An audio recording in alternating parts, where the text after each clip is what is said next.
안녕하십니까. 경영TV에서 경제덕질 중인 이재덕 기자입니다. 러시아가 우주에서 인공위성을 파괴할 수 있는 핵 전자기파 무기 개발에 나섰다고 합니다. 미국 정치권은 우주전쟁 가능성을 경고하고 나섰는데요. 영화에서나 보던 우주전쟁이 현실에서 벌어질 경우 세계 경제 어떻게 됐는지 이런 것들 자세히 좀 알아보겠습니다. 어제에 이어 오늘 한 번 더 모셨습니다. 박정호 명지대 특임교수 나오셨습니다. 어서 오세요, 교수님. 예, 안녕하세요. 오늘도 근데 네. 하루 만에 뵙는데 다 옷차림 똑같습니다. 그렇네요. 좀 갈아입고 다니세요. 집에 안 가세요? 정말 다들 너무들 하시네 진짜. 네, 오늘도 경제덕질 함께할 청강생 허남설 기자 나오셨습니다. 어서 오세요. 네, 안녕하세요. 허남설입니다. 네. 오늘 주제 쌀벌하네요. 보니까 우주전쟁. 우주전쟁. 네. 지난 주말을 뜨겁게 달군 소식입니다. 러시아가 인공위성을 요격할 수 있는 핵무기를 우주에 배치하는 계획을 추진 중이다. 이런 기사가 나왔어요. 러시아가 개발 중인 핵 전자기파 EMP 도대체 어떤 무기인지 궁금합니다, 교수님. 두 분은 사실 EMP를 모를 수가 없어요. 당연히 알죠. 네. EMP 쇼크웨이브. 스타크래프트에 나오는. 스타크래프트에 그래요? 나오는. 저 스타크래프트를 안 해서. 진짜. 테란 유저가 아니시. 아예 안 하셨어요? 네, 아예 안 했어요. 아니 나이가 뭐 테란 유저세 어떻게 됐어요? 저는 테란을 주로 많이 했어요. 그래서 사이언스 베스트. 그럼요. 사이언스 베스트 EMP 있어야죠. 네. 네. 저그들이 이렇게 한번 이렇게 싹 쓸어야죠. 예. 뭐 간단히 말씀드리면 강한 에너지파를 작용해서 전자기기 시스템을 아예 뭐랄까 먹통으로 만들어 버리는 그런 무기다 이렇게 보시면 되겠습니다. 그래서 특히 이번에 러시아가 이런 무기를 우리가 개발하겠다 발표를 한 이유가 몇 가지가 있고요. 이걸 통해서 앞으로 우주 개발에 대해서 중요한 시사점을 꼭 얻을 수 있는 게 몇 개 있어서 설명을 좀 드리려고 하는데요. 먼저 좀 설명을 드리면 원래 21세기 들어서 전개됐던 지구상의 모든 적어도 패권 국가들이 일부라도 끼어 들어갔던 전쟁들의 그 첫 단추가 뭔지 아세요? 뭘까요? 해킹이에요. 해킹. 그러니까 우리가 실제 그 나라에 이제 탱크 들어간다, 전투기 들어간다, 아니면 군대 들어간다라는 직전의 징후를 뭘로 보냐 하면 예전에는 20세기 전투에는 야전 차리는 거. 네. 야상 차려놓고 야전 병원 차려놓고 참호, 들어갔다가 그렇죠. 들어갔다 문제 생기면 여기서 또 후방에서 지원해야 되니까 그거 설치해 놓는 게 이제 전쟁이 임박했다 이렇게 판단했어요. 근데 지금은 그게 아니에요. 뭐냐면 사이버 해킹을 통해서 그 나라 정부의 이동통신망을 마비시키는 거예요. 왜 그러냐면 그렇게 해야지만 업무 지시가 안 가거든요. 예를 들어서 그 대통령이 중앙부처 장관이나 장관이 또 일선 국장이나 아니면 참모총장이나 서로 커뮤니케이션이 일어나야 그래야 대응을 할 수가 있는데 그거부터 끊어놓으면 이거 되게 전쟁을 수월하게 수행할 수가 있거든요. 그래서 지난번 이것도 여기 경향신문 기사 나갑니다. 옛날 9년 여기 나가죠. 자, 러시아가 우크라이나를 침공하기 몇 시간 전, 진짜 들어가기 몇 시간 전에 우크라이나 중앙부처의 전산망이 마비됐다. 나올 거예요. 그 다음에 그 미국이 시리아의 핵시설과 여러 가지를 차단시키기 위해 들어갔을 때도 바로 그쪽 시설에 전산망을 마비시켰다라는 경향신문 옛날 신문 기사에 나갑니다. 이거 없으면 큰일 나는데 외신 안 보내야 되는데. 좀 보여요. 보이시죠? 네. 기억하시죠? 보입니다. 네. 그런가 봐요. 있나 봐요. 자, 그래서 실제 이런 게 항상 수순이에요. 그러다 보니까 전산망을 마비시키는 게 가장 전쟁을 수월하게 하는 거구나. 이게 이거거든요. 그런데 이번 러시아 우크라이나 전쟁 때 러시아가 제일 고전한 게 뭐예요? 전산망을 분명 아까 마비시켰다고 말씀드렸잖아요. 네. 그리고 인터넷 안 되게끔 다 예를 들어서 기지국 폭격하고 그랬더니 누가 갑자기 전산망을 공급했다? 스타링크. 스페이스X. 네. 우크라이나에게 갑자기 일론 머스크가 오지랖 넓은 일론 머스크가 제가 스타링크 아이디 열어놨으니까요. 우리로 따지면 이렇게 표현할게. 무료 와이파이 잡히실 거예요. 한 거예요. 그래서 진짜 군인들이 휴대폰으로 서로 스타링크를 통해서 우리로 따지면 카톡 같은 거 보내는 거죠. 바로 이런 일이 생겨버리니까 러시아 입장에서 이제 황당무계한 거죠. 이거 뭐야? 내가 만든 전쟁의 그 어떻게 보면 그 맥락, 메커니즘을 미국의 일개 민간 회사가 이걸 잘라 먹어? 그렇다면 니들 한번 봐 하면서 그 다음 포석으로 이제 뭔가를 준비해야 되는 게 바로 우리 테란의 핵심 병기 사이언스 베슬의 EMP 쇼크웨이브를 이제 준비하겠다라고 한 거예요. 자, 바로 이런 맥락이다라는 걸 보시면 되고, 자, 그런 게 첫 번째고요. 그다음 두 번째, 왜 하필 우주냐는 거예요. 그거를 무용지물로 할 수 있는 방법은 이 방법론 말고도 많아요. 근데 하필 우주라는 단어가 들어갔느냐가 중요한 거예요. 예를 들어서 이번에도 러시아제 탱크들을 무력화시키기 위해서 그 미국에서 주는 그 뭐죠, 그 제레미를 쏴서 무용지물로 시킬 수도 있고 드론으로 하기도 하고 방법이 많잖아요.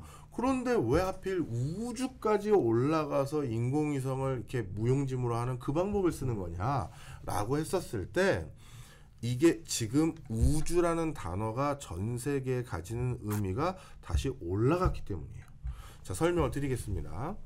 과거에 이렇게 표현 드릴게요. 미국이 달나라에 사람 보냈던 연도 아폴로 11호 몇 년인지 기억하세요? 우리 역할 청강생이시면서요. 1969년? 정답입니다. 네. 69년이에요. 그때 보내고 최근까지 미국이 달 표면에 사람 보냈다 안 보냈다? 못 보냈죠. 안 보냈어요. 네. 안 보낸 건지 못 보낸 건지 모르겠지만 안 갔어요. 하여튼 50년 동안 중단했다가 다시 얼마 전에 우리 다시 가겠습니다 선언했어요.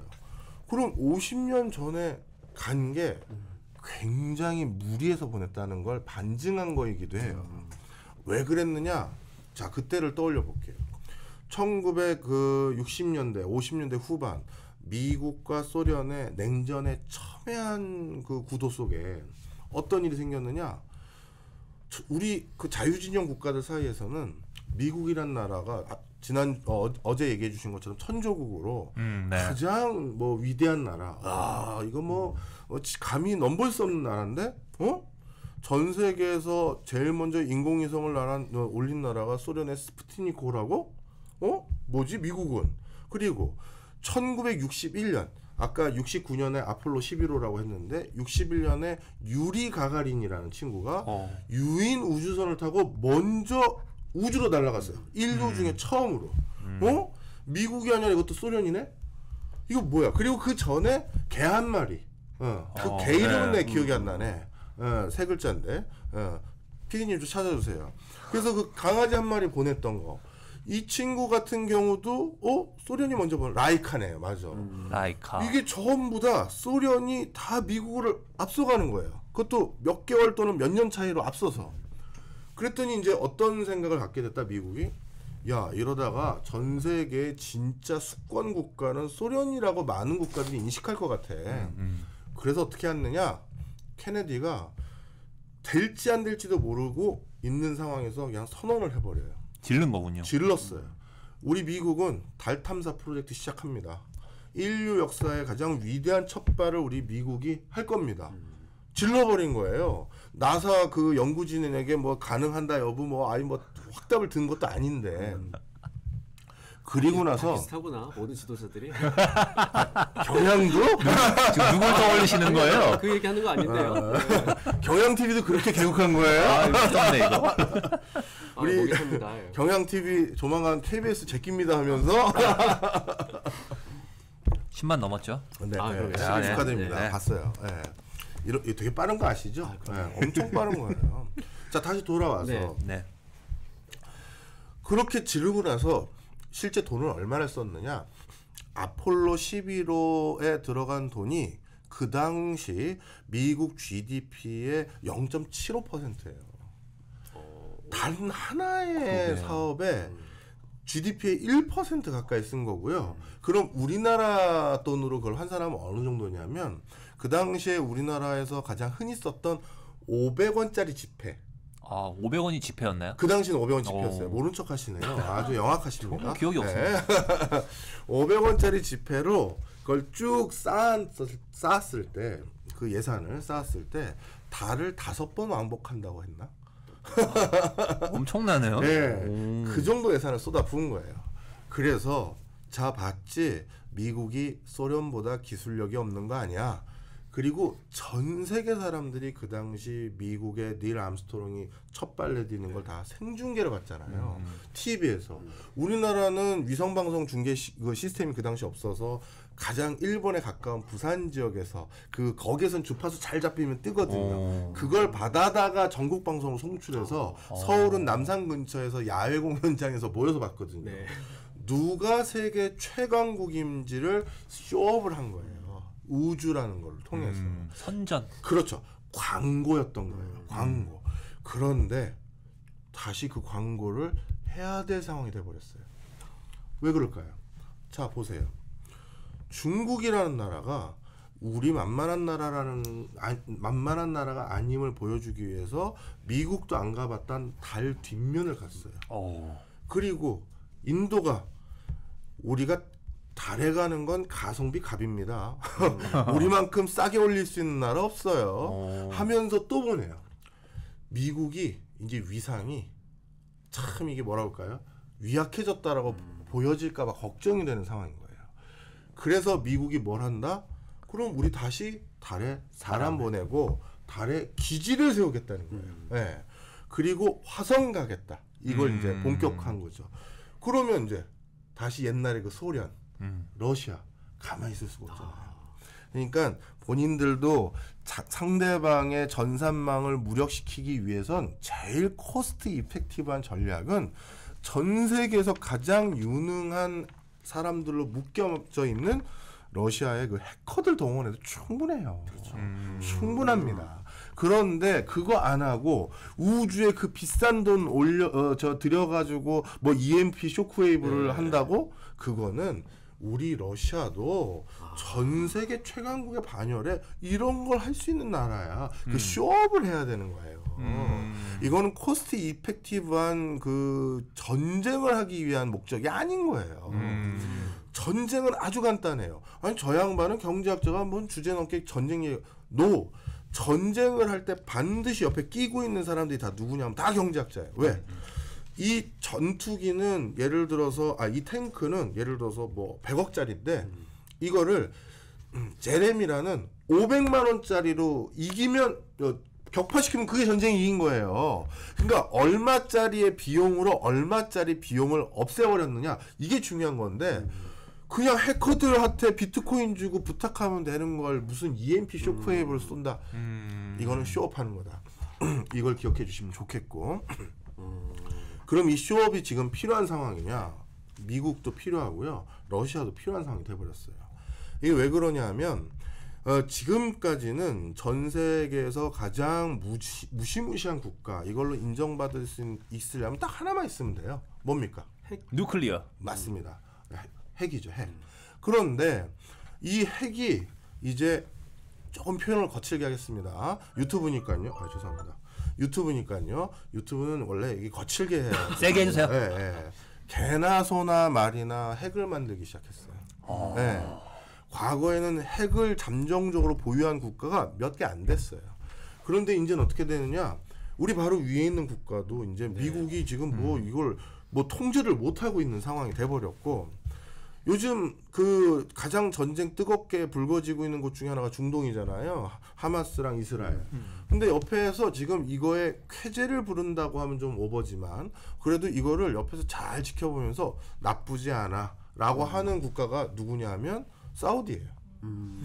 빈살만 정도 되면요, 저는 이거를 재벌집 막내 아들이라고 표현하는데, 그러니까 당대의 선대 회장들, 이 사람들은 자수성가를 한 사람들이기 때문에 사업을 일구는 과정에서 남에게 수교도 보고 부탁도 해보고 그게 있어요, 기질적으로.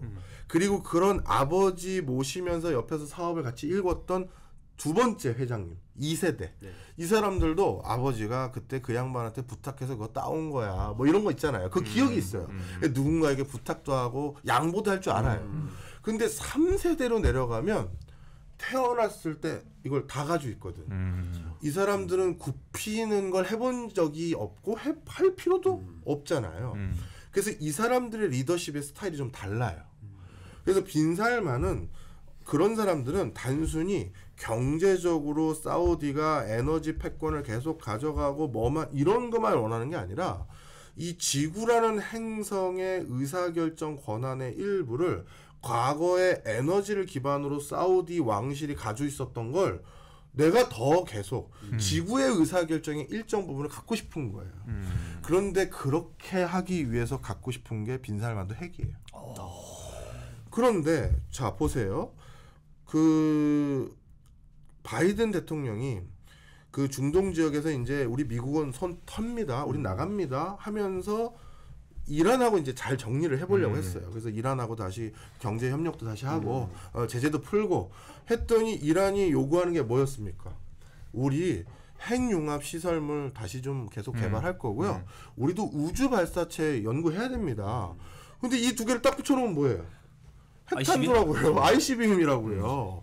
그런데 이게 빈살만 입장에선 시아파의 종주국이 저걸 한다고? 그럼 우리 순위파의 종주국도 있어야지 하고 있는 마당에 미국이 그걸 들어줄 리가 없잖아요. 미국은 더 이상 핵을 더 많이 갖는 국가를 희망하지 않거든요. 그런데 이스라엘은 잠정적 핵보유국이에요. 기술 다 있거든요. 붙이면 끝이에요. 그리고 이란과 이스라엘이 이렇게 첨예한 경쟁 속에서 이란도 조만간 만들 것 같고 그러면 우리 사우디도 이제 어쩔 수 없는 거 아시죠? 이렇게 되기 쉬운 거예요. 이렇게 자꾸 핵보유국이 늘어나요. 그리고 미국은 예전에는 의미 있는 수준의 핵을 가진 사람은 러시아와 미국밖에 없다 보니까 뉴스타트 핵 감축을 계속 해가자 해서 86년도에 한 전 세계 이 숫자는 정확히 누구도 몰라요. 근데 하여튼 7만 개 정도 될 것 같은 핵탄두의 개수를 줄여서 10,000개 가까이 줄여놨는데 뉴스타트 안 한다면서요. 그리고 중국은 뭐라고 해요? 우리는 2030 몇 년인가 40 몇 년까지 미국이 가지고 있는 핵탄두 개수와 똑같은 양까지는 꼭 만들어 놓을 겁니다. 하면서 지금 핵탄두 계속 만들고 있어요. 그러니 이제는 핵만 가지고는 전 세계에서 가장 위대한 국가로 호령할 수가 없는 거예요. 그럼 핵 말고 그 위에 뭐? 우주. 그래서 자꾸 우주를 하는 거지.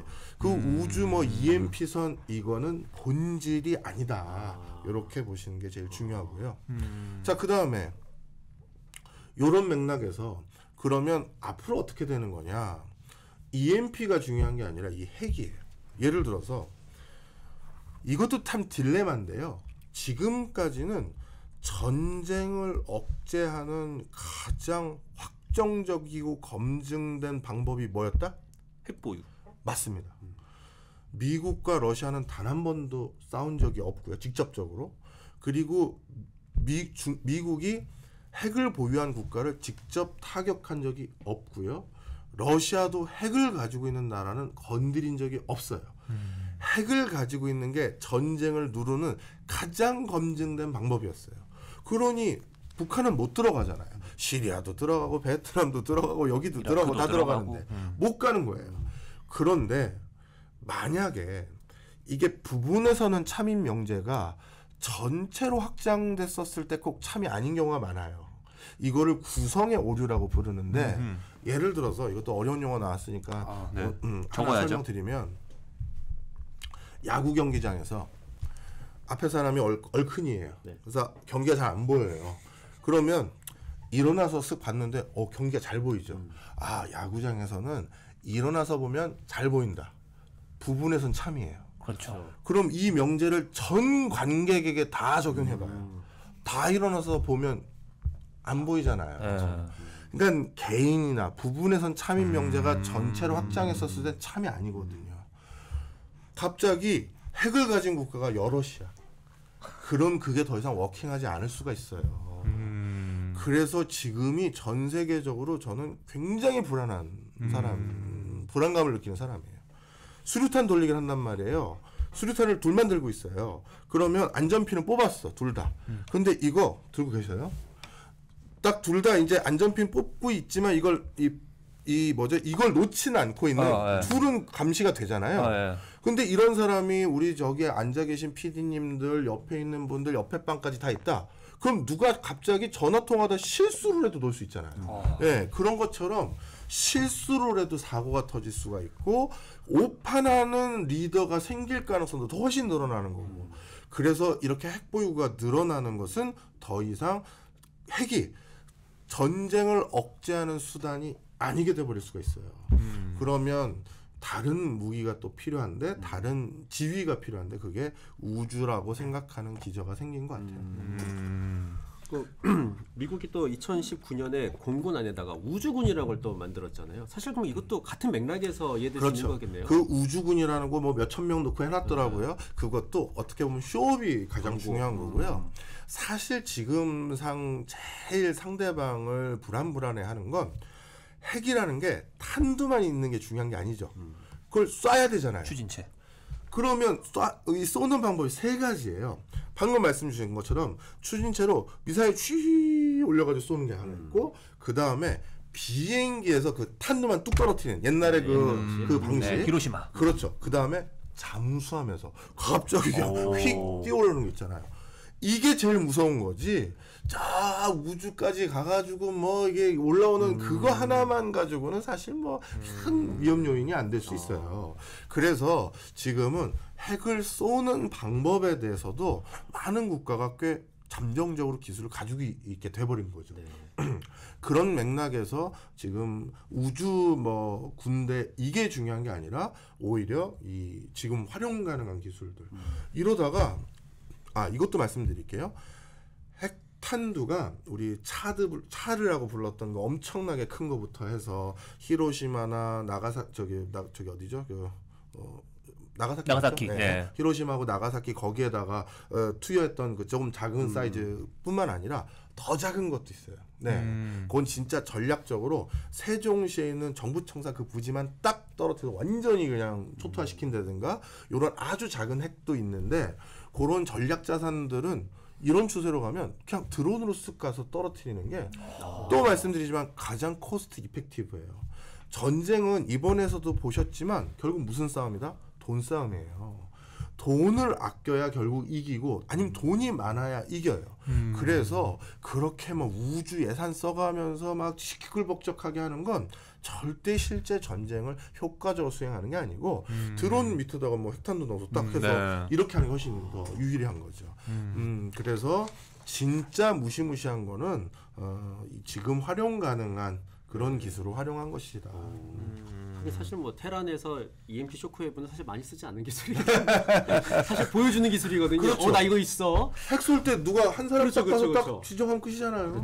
역시 그런 게 있군요. 그래서 미국 행정부가 이번에 러시아가 핵 EMP를 우주에 배치하면 우주적 위반이다 이렇게 주장을 하고 있고 또 러시아가 또 그렇게 하니까 인도하고 중국을 끌어들여서 좀 우리 편 좀 들어줘 이런 식으로 지금 미국이 외교를 하고 있는데 사실 그게 전부 다 어떻게 보면 하나의 쇼라는 그런 말씀이시죠. 그래서 우주라는 타이틀을 가지고 우리를 넘볼 수 없는 경지에 있는 국가인 거 기억해라라는 쇼이지 실제 본질은 다른 데서 많이 있다라고 말씀드리고요. 자 그러면 지금 우주에서 전개되고 있는 많은 프로젝트와 사업들은 다 쇼냐? 아니에요.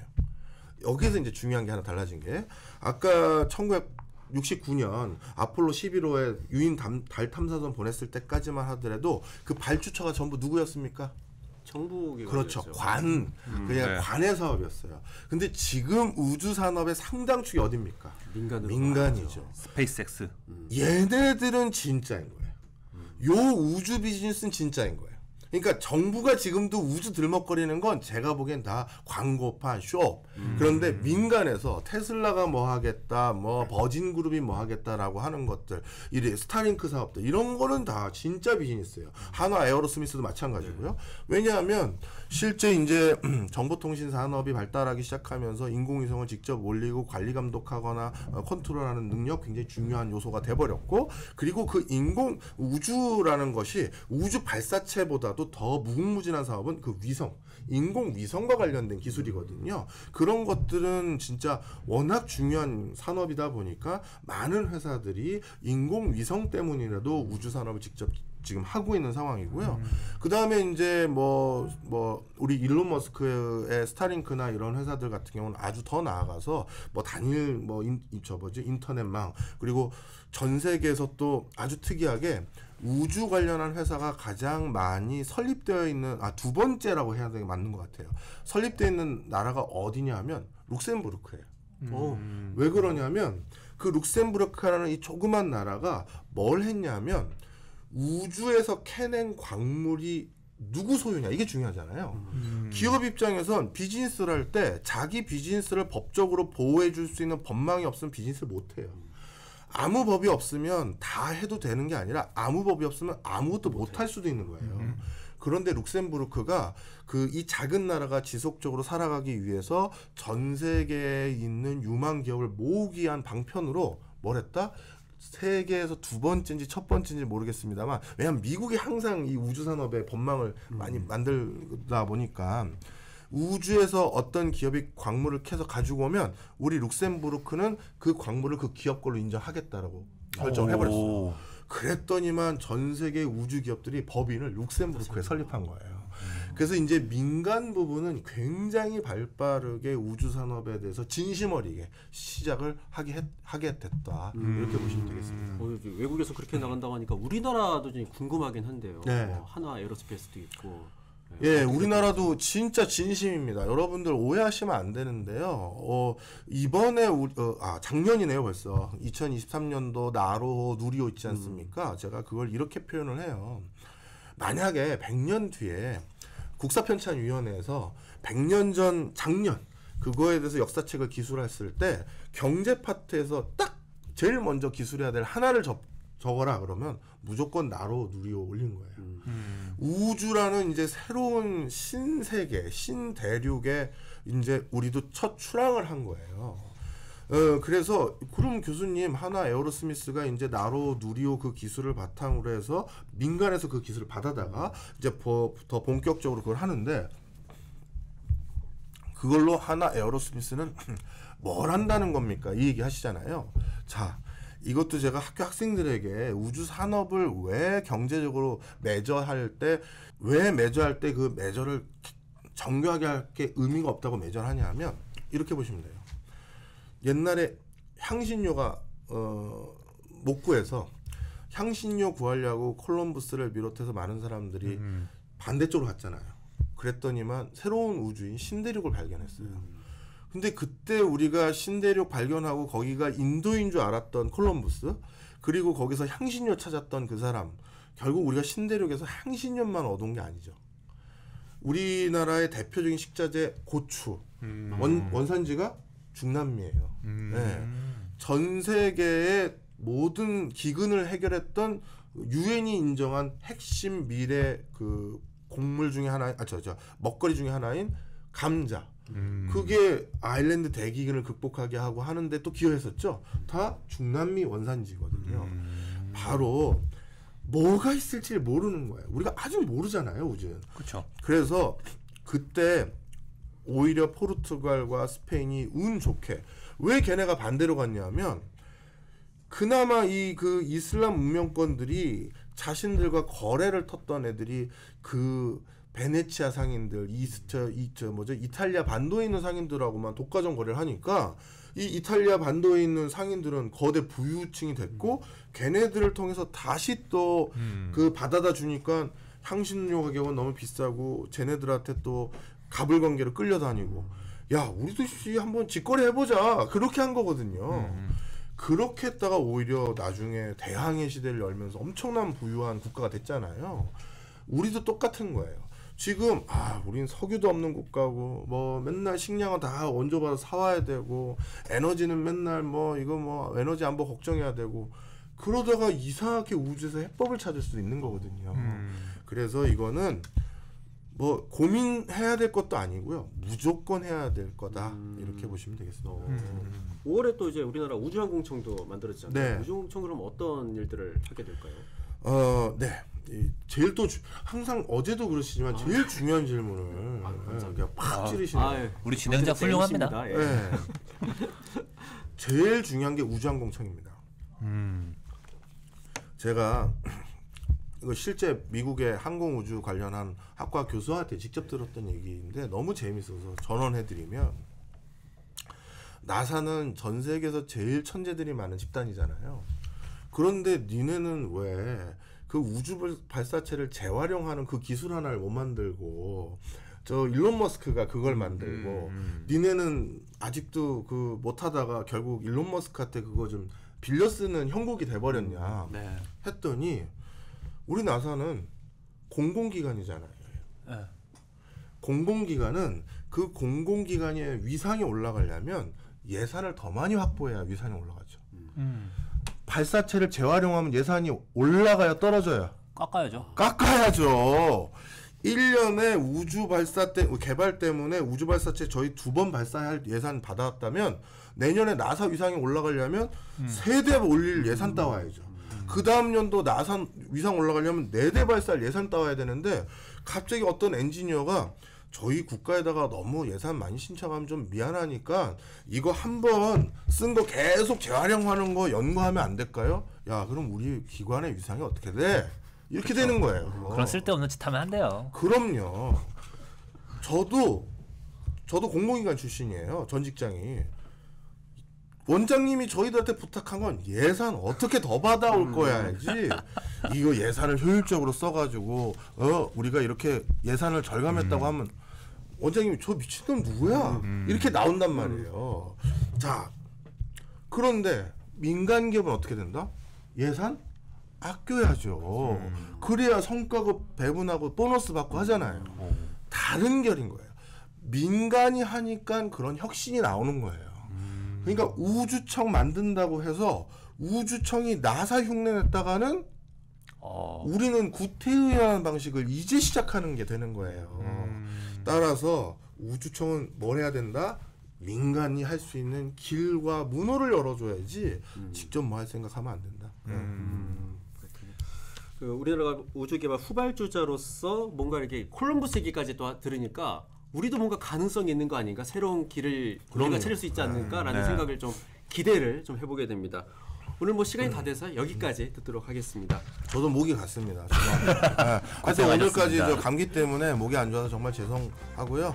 우리 경향 TV 뭐 저도 종종 나오겠지만 계속 건강하시길 바랍니다. 고맙습니다. 감사합니다. 오늘도 깊이 있는 분석 해주신 박정호 교수님 감사합니다. 청강서 허남설 기자도 수고하셨습니다. 세상을 조금 더 이해하기 위한 경제 덕질은요. 내일 오전 11시에 다시 시작합니다. 함께해 주신 여러분 감사합니다.